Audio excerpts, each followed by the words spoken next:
Kamusta ka ka-PLC? Gumawa ako ng PLC program para sa mga nag-uumpisang mag-aaral ng programming gamit ang Siemens TIA Portal.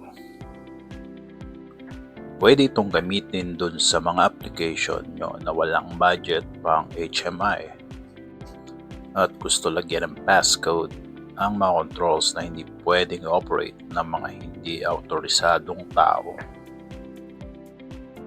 Naalala ko nung ako'y nag-aaral pa sa kolehiyo, isa ito sa mga exercises na pinagawa ng aming professor.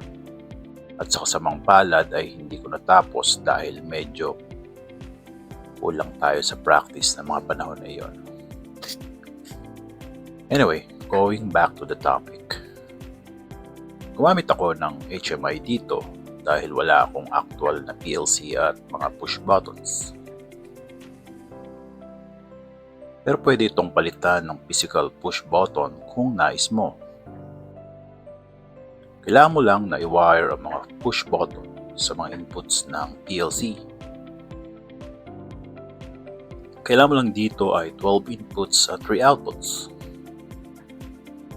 Ladder logic ang ginamit ko dito dahil alam kong ito ang popular language sa mga nag-uumpisa mag-aral ng PLC programming.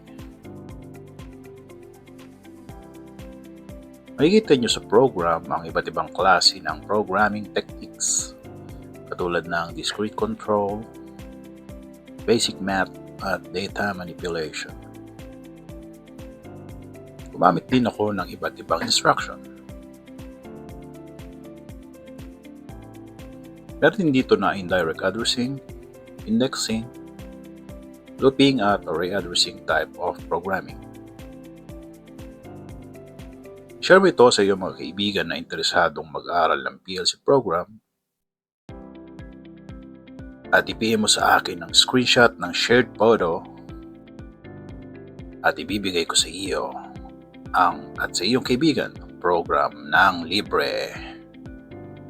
Like and subscribe. Maraming salamat sa panonood at huwag mong kalimutan na mag-follow para lagi kang updated sa bagong video na ipopost ko.